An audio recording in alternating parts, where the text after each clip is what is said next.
All right, guys, we got the engine up here on the whatever test thing. I was going to put it right in the bus or in the truck, but I have some issues. I was going to show you guys. During the pandemic, I had issues trying to get the German boots, and of course I don't know what I ended up with. Maybe empty ones. They just failed. Look at them, big holes in them. So I'm waiting. I want to change those with the engine out. It's a lot easier in this thing to do. So I got some coming. I got German ones coming, and so I'm going to do that. A couple of other things. I need the starter, so I need to put this was 6-volt starter. So we put a 12-volt flywheel on it because we're going to run 200 millimeter.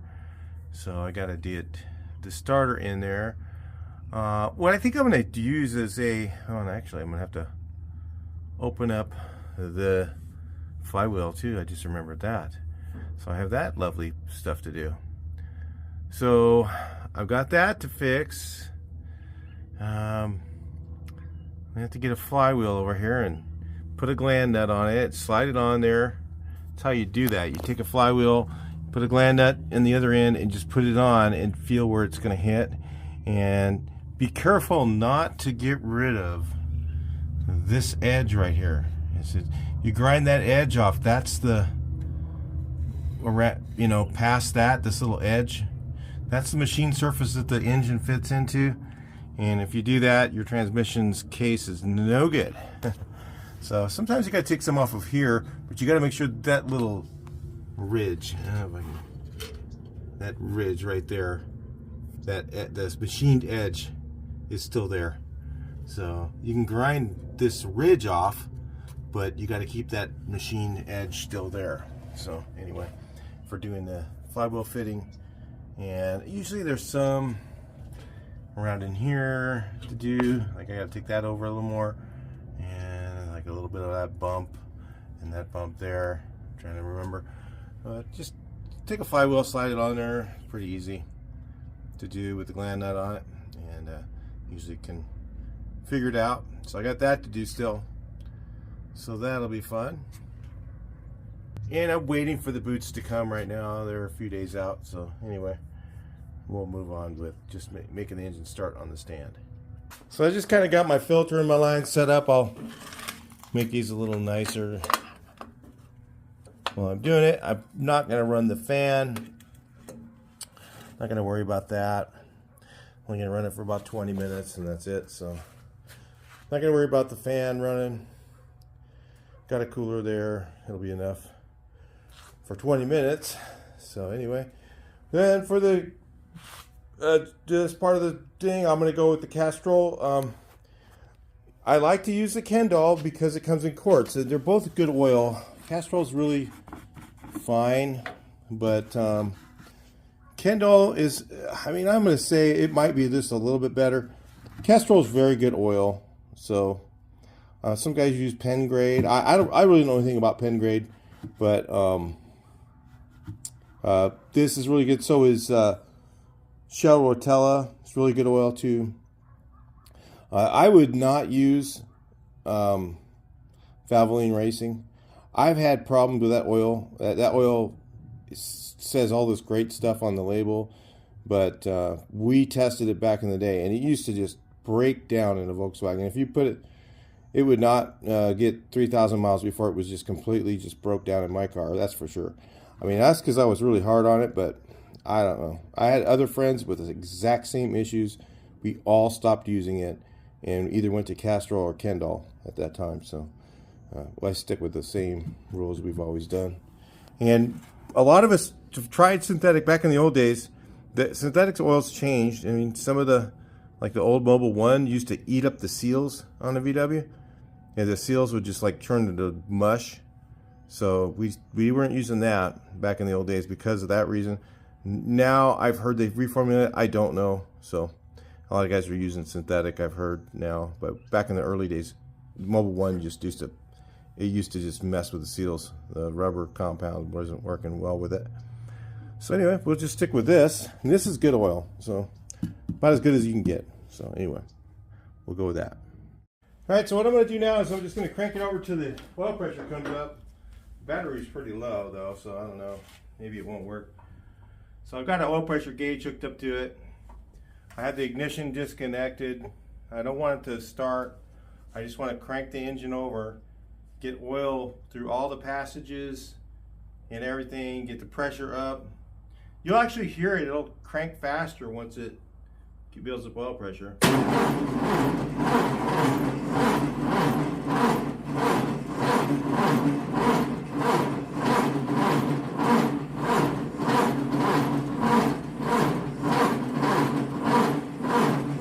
Battery's pretty low.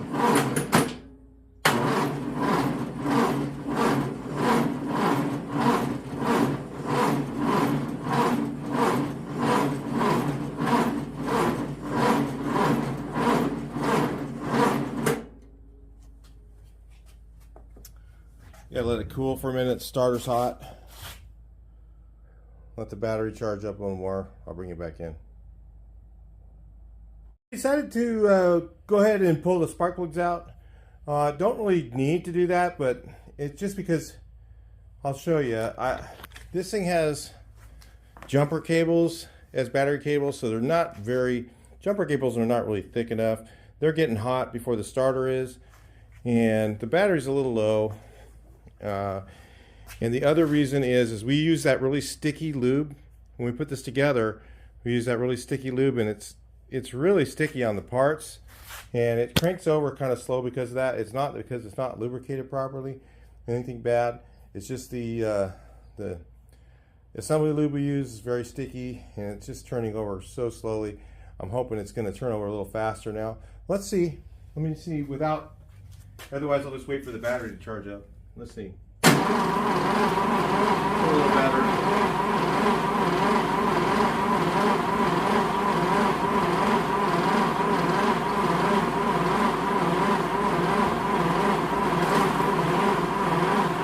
Starting to get oil now.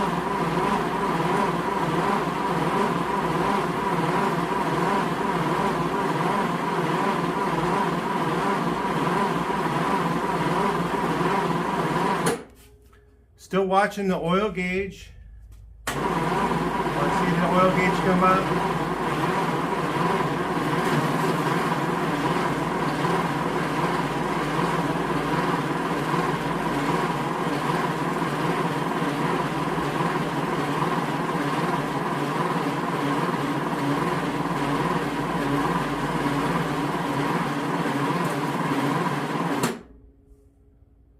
Sure got all this everything. I can just tell those cables are so hot. They are super hot. Go a little bit more. You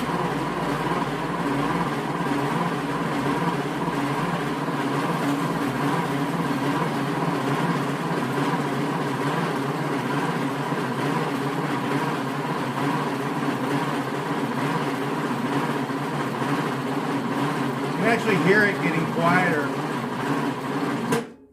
You can actually hear the oil starting to get onto everything. It's getting a little quieter now. It's already working its way through the whole system. Now I notice I've got a leaky poo. Time when you want to kind of look for that stuff. Well, that thing came loose. Alright, so my AN fitting's a little bit loose. So tighten that up. Kind of look for that stuff while we're doing it. Right, so we set it overnight. I put on my jumper box here at the same time so that it's not taking all that stress through the one.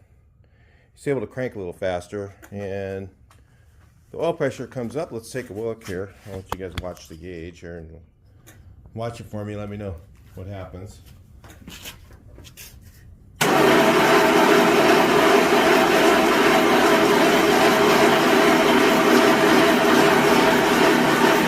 So we got oil through the whole system. Yay. You can see we've got oil pressure that's what's up to what 30 pounds or something. So there's 100. So it was up about 40 on crank. So that's good oil pressure. So now we're ready to start the engine. But I need to go get gas. It's all I want to do is get it to crank over and actually get oil pressure.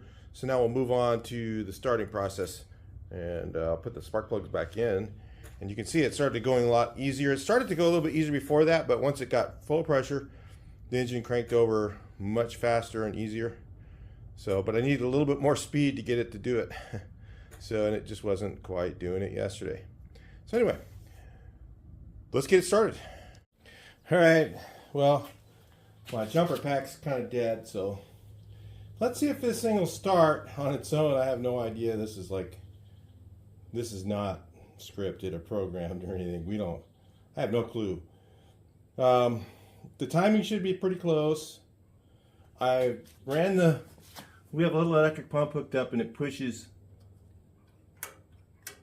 fuel up to the carburetor. I don't know if it's all the way up yet, but I think it is. I don't know if it's filled the float bowl. Let me grab a little bit of carb spray and put some in the carburetor. Just do this here. Sticking it down I get it some down that tube. So there's something in the flow ball. Oh wait, I got a huge vacuum leak. Gotta fix that. That's not gonna work. All right, let's check ignition. All right, so we got ignition there. All right, let's see what happens. Maybe nothing. Nope.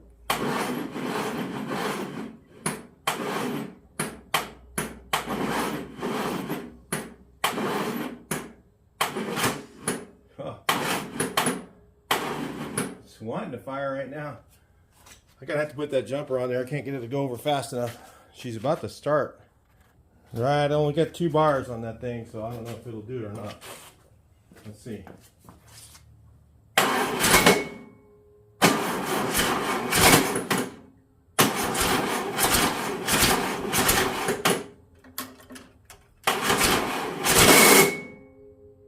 Not good. More something down the carb. That probably evaporated while it's 10 minutes of trying to find something to make a vacuum plug.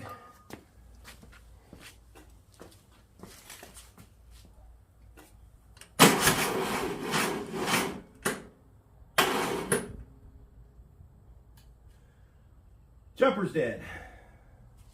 Error. That's all we get. Have to charge it up, come back in about 30 minutes or so. All right, a couple hours later, let's see. I'm gonna put some more of this in there.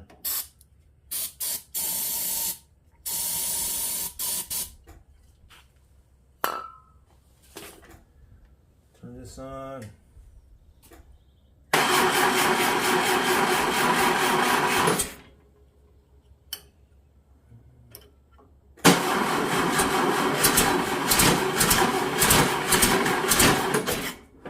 It's almost wanting to start now.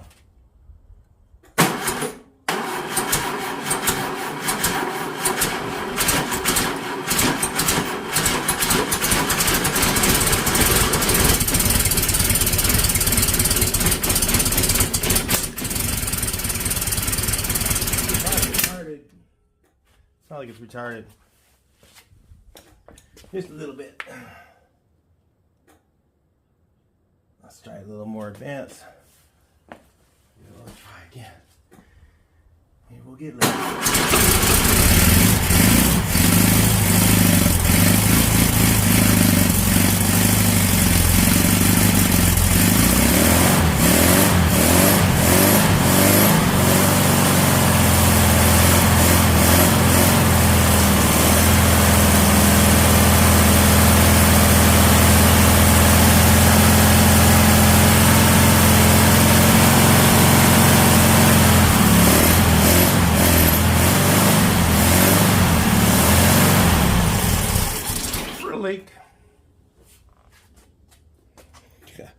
You guys saw it before I did.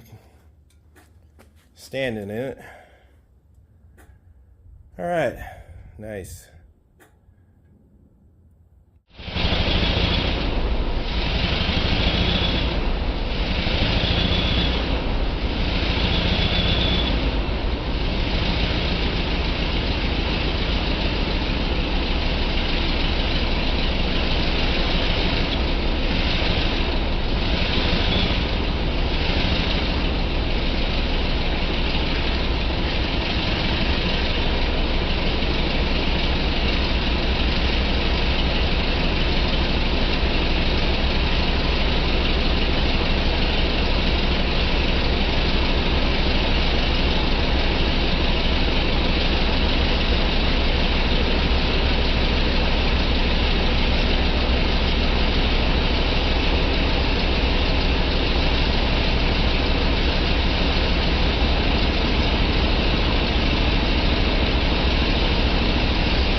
Well, I couldn't see where it was coming from. I just turned off the motor, but look at that.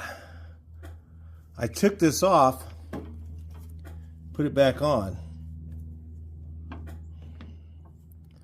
It's gonna make a mess.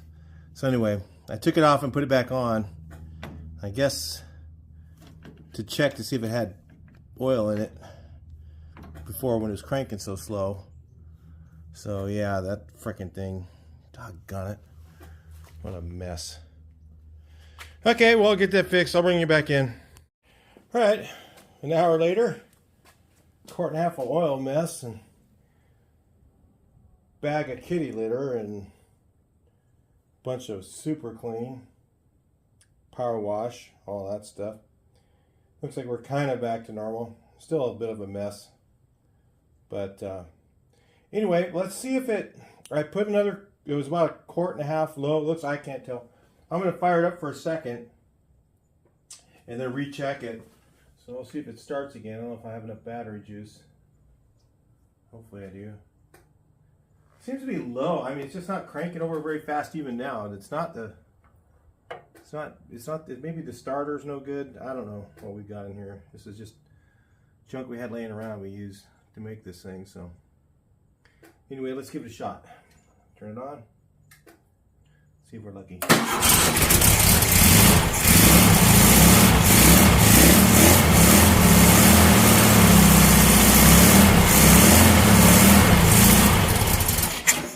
Okay, I'm going to check the oil.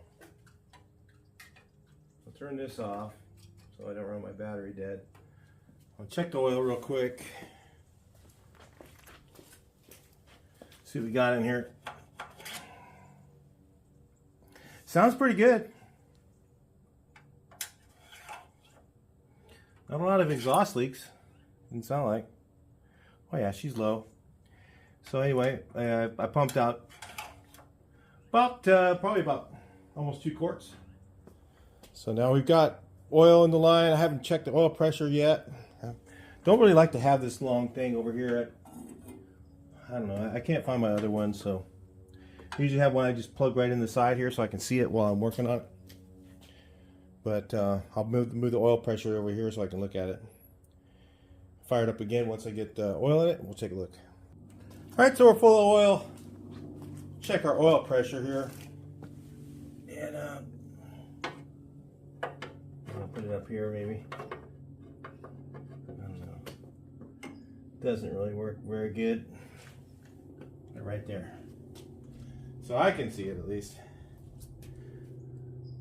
Turn on the battery, the juicy battery.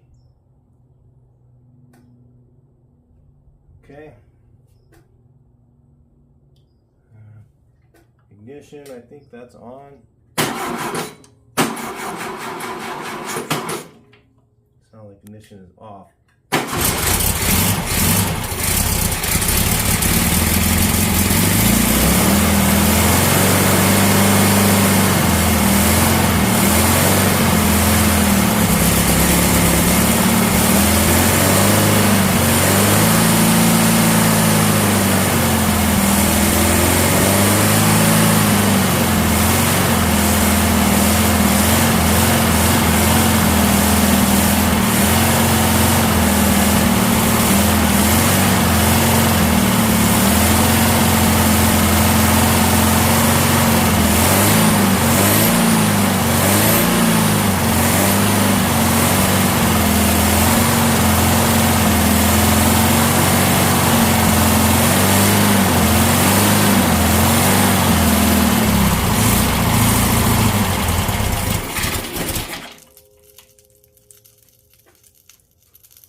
Okay, no more surprises.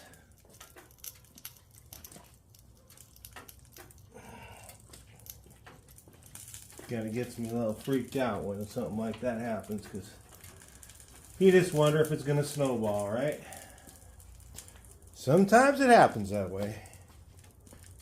Sometimes it just starts snowballing. So we had that whatever about, I guess it was about, I don't know, I had the tack on over here, so it was probably about 2,500 RPMs, about 80 pounds of oil pressure. So we don't have any oil pressure issues at all. And then, so anyway, let's give it another shot, see what it...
well into a 20-minute break-in. I don't want to run it too much longer because I'm a fan of the cooler, so you can see it idle, but gotta tune it a little bit. Yeah, it's a little, open up the, I have to change the idle jet. Because it was set up for 40 horse, so I gotta get it to run a little better. It's gotta run a little smoother than that, it can. That's a big cam in there, I mean, for a...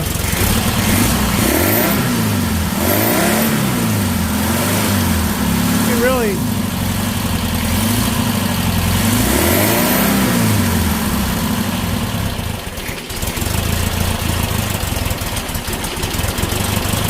Once it revs up to a certain point, you can feel it just want to go up because that cam is on it, so it'll help get it down the road. But I think I get it idle a little bit smoother, even though it's got a 100. I think it'll get a little smoother than that. That's a lot of back pressure on that exhaust too. Boy, I'll tell you. And she's hot right now because it's, you know, it's all brand new. So I'm going to shut her down, let it cool off a little bit, a little more testing, and we'll see how it does. Past 20 minutes at least. I mean, we've been past 20 minutes, so I can't let it idle until then, so it's been longer than that now.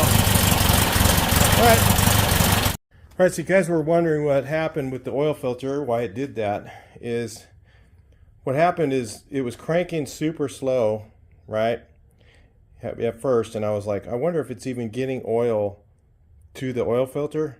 So I loosened up the oil filter and saw oil, then I tightened it back up. But I think what happened is my hands were slipping on it, and I think I got it tight enough, but I probably didn't. And I think there was oil too much oil between the two surfaces, and so it got underneath the gasket. And then when I was trying to tighten it up, I was tightening it against the oil, and it wasn't getting tight. So that's what happened. And then it just pushed the gasket out as soon as it got up to RPMs. As soon as I revved it up, you could see in that portion of the video where it just revved up. Now there's another oil leak right now, just a little one. I mean, it's actually, I felt right here. It's really hot right now, so I don't really want to mess with it. But probably need to just give this a couple more wrench spots, you know. Another revolution or two. It's on between here and here. And when I put the Teflon tape on here, I make sure that there's nothing going to the oil gallery or anything that can go on that side of it. So it's only on the threads. I make sure it's not anywhere near the portion where it's doing the because this is pipe fitting, right? Anywhere near the end of the pipe where it fits in the other one, because you don't want that in your oil, in your passages, because it'll cause an issue. So anyway, overall I think it runs fine. I need to tune the carburetor. I'm gonna let it cool down. Then I'm gonna let it cool down because this is so hot. I don't even want to touch this right here to tighten that up, because if something happens and it gets bursts or anything like that, it'll really be bad. So it's so hot, the oil's so hot. So right now I'm gonna let this cool off. I'm gonna retighten that. I'll check it again, see if it leaks. It's just a little bit of an oil. It's just a little bit. I mean, it's not really little. It's terrible. I don't like any oil leaks. So I'll get that tightened up. It's not the AN fitting. It's actually this one right here, the threaded. Probably I could feel it right here. It was kind of moist, and up here it wasn't. So anyway, I believe that's all it is. No big deal. I got to get the timing. Timing's still too far advanced right now. And then, but I can't idle it. So if I try and idle it, you know, it won't idle if I have it if I bring down the advance.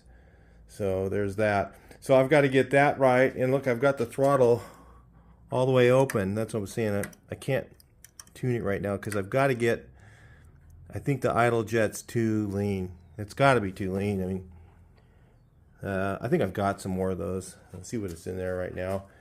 Pull that out. It's in the side of the carburetor, if you guys didn't know. It's just this right here. It's right there. Little jet. You pull it out. Check that. Usually what I do is while it's running, I'll just start to back that out a little bit.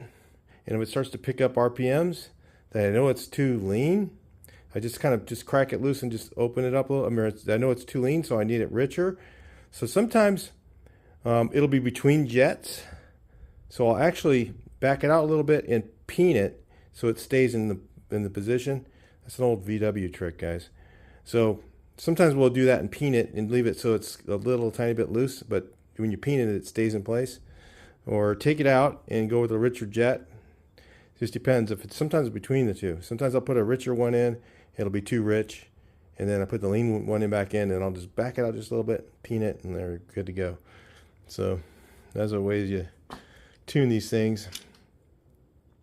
So anyway, got to do that. I got to get it so it runs. We will come back and take a look at it in a minute here, and then I'm not sure. I'll let this cool off for a couple hours, and then I'll tighten up the oil cooler mess. I don't have any more oil. It's just driving me nuts. I can't stand this. This is such a disaster.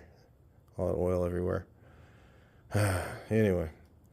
So yeah, I say I'm not like my friend Pete. You know, I like the guy. I almost think he's going to laugh every time I see him. You know, I think he's just ready to laugh right then, you know, and he's just holding it back. Because, you know, I'm not going to do the swearing and yelling like I did after I shut off the camera from this oil mess, because don't think it didn't happen. But yeah, because it was like, yeah, just like drove me nuts. Anyway, but yeah, we got it running. I figured it would run, no problem. I didn't think it'd be an issue. It just, you know, it started right up pretty good. Well, once it got to crank, and something's wrong. I don't know if you know, it's partly because these jumper cable setup we got here are just not enough juice is flowing through those. So, or maybe the battery's already dead. You know, it's, oh well, yeah, I did buy that in 21, didn't I? It's been a few years. Maybe the battery's toast on that thing, because it's not cranking over. I'll check it with the tester once I get it all charged up, and then could be the battery's done. Never leave that one off the table. But anyway, I'll check that out and see. I mean, it was Walmart's cheap battery. You know, when they do the value start, so they don't last that long, but they're okay. They usually last fine in a Volkswagen. Anyway, I'll bring you guys back in. All right, guys, so I cooled it off and tightened up the oil leak. I'll see if it doesn't leak oil and do a little cold start on it. See what happens. I don't know if I got it turned on or off. Probably not on. The jumper cables seem to need to be on there, so.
Pour it down.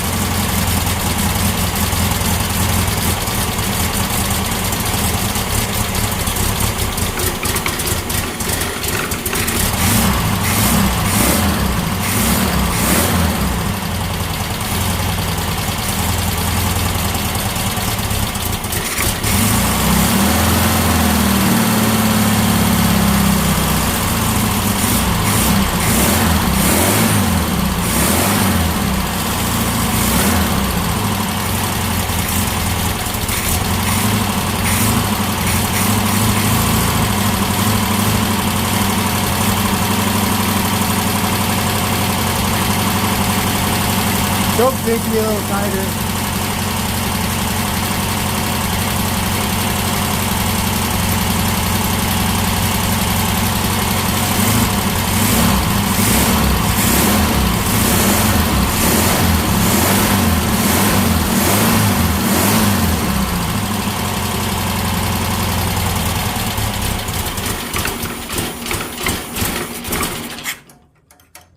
Yeah, choke's a little bit loose. I think I better tighten it up just a little bit.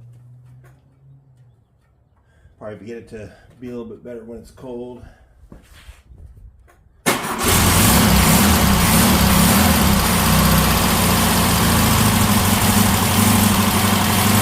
We'll warm it up a minute and we'll take a look at it once it's warmed up.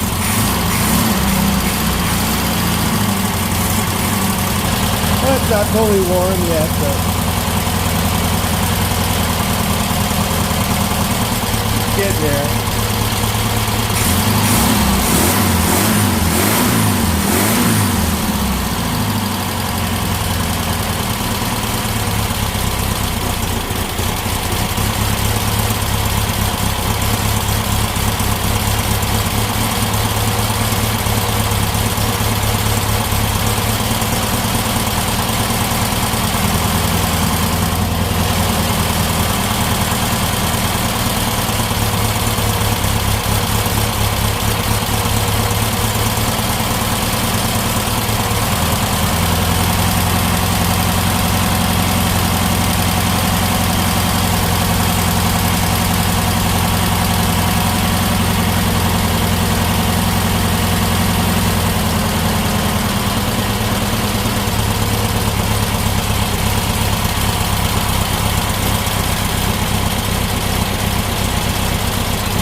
Probably run it a little bit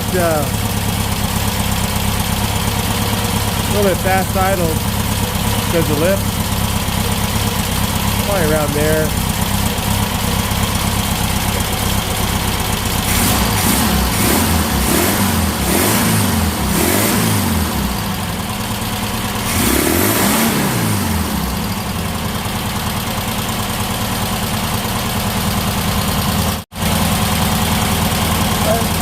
That's pretty nice though.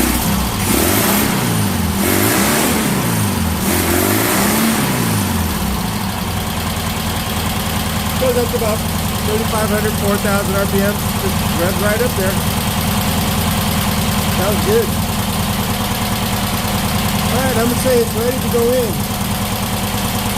I mean, it was ready to go in before I could have fixed that stuff in the bus, but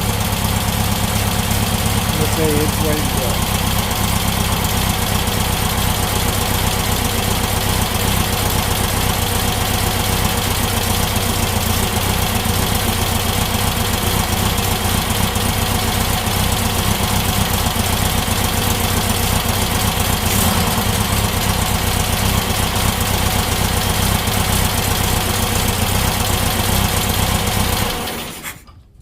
Sounds pretty good.